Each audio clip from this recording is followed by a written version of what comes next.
En 2017, les rivières Amqui et Matapédia sont sorties de leur lit, causant de nombreuses inondations dans le secteur d'Amqui. À Val-Bréand, une vingtaine de bâtiments avaient été inondés, comparativement à 58 à Amqui. L'hôtel de ville comptait parmi ces derniers.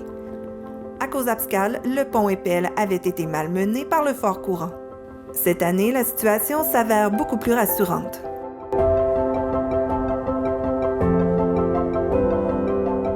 Oui, présentement, la situation est idéale. Là. Les rivières sont vraiment plus bas que la normale, sont normales. Et nos sites de vérification qu'on a à plusieurs endroits nous indiquent qu'on est en bas du seuil d'inondation. Et au ministère de la Sécurité publique, on a le site Vigilance, que eux surveillent la rivière Matapédia, qu'on a accès à tous les jours à savoir est-ce que l'eau monte ou puis à cet endroit-là aussi. C'est vraiment l'idéal présentement. Est-ce que ça a déjà arrivé une surprise? Là? Vous attendez que tout est OK, mais finalement, oups! Une surprise, oui et non. Ça dépend toujours du couvert de neige. Tu sais, cette année, on n'a pas eu beaucoup de neige. Par contre, où des fois, ça fond rapidement, c'est là qu'on peut avoir des surprises où il y a des inondations, que la neige fond beaucoup en forêt, puis ça descend là, dans les rivières, là, comme vous vous souvenez, quelques années, on avait eu des bonnes inondations. Il y avait eu la chaleur, beaucoup de chaleur et le vent chaud, puis le lendemain, ça avait inondé. Mais depuis ce temps-là, on n'a pas eu d'inondation. La situation est bonne. Mais c'est toujours possible de se préparer, c'est toujours mieux de se préparer finalement là, avec une trousse. Oui, absolument. On appelle ça une trousse 72 heures. Cette trousse-là, vous pouvez vous la procurer à la Croix-Rouge ou si vous allez au site du ministère de la Sécurité publique, on a un endroit où on décrit qu'est-ce que ça prend dans la trousse 72 heures. C'est vraiment des choses du manger, de l'eau, une radio avec des batteries, des choses de même qui vient décrire c'est quoi vraiment une trousse 72 heures. Et puis, sur le territoire, il y a encore des besoins au niveau des pompiers volontaires.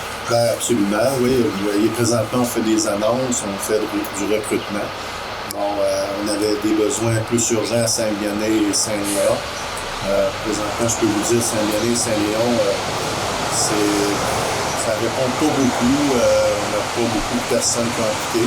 Sur le territoire, on a des besoins dans toutes les casernes, les 7 casernes présentement.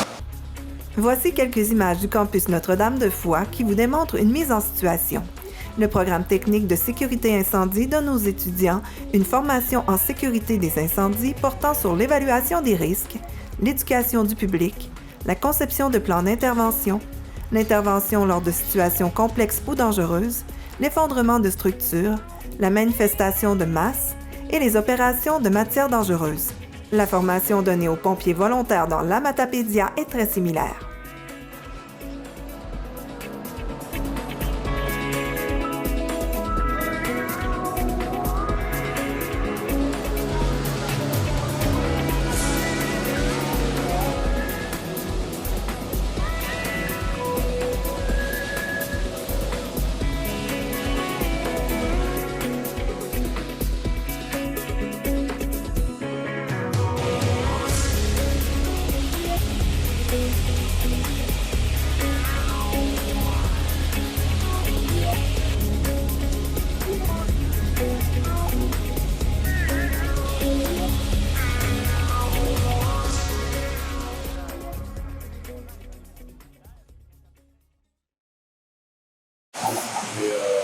Les gens qui sont intéressés à appliquer, de communiquer avec moi par téléphone au 629 61 56.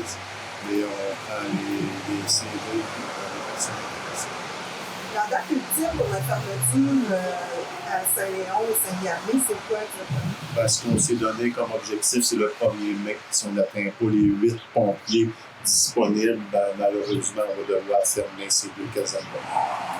Et si on veut être volontaire, il y a un critère qui est vraiment important, c'est de pouvoir être disponible. Absolument. C'est le problème qu'on a, là, c'est d'avoir des gens que leur employeur va lui permettre de sortir pour l'intervention en incendie.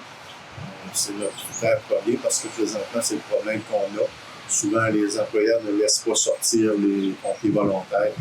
On se retrouve avec des problèmes lors d'intervention.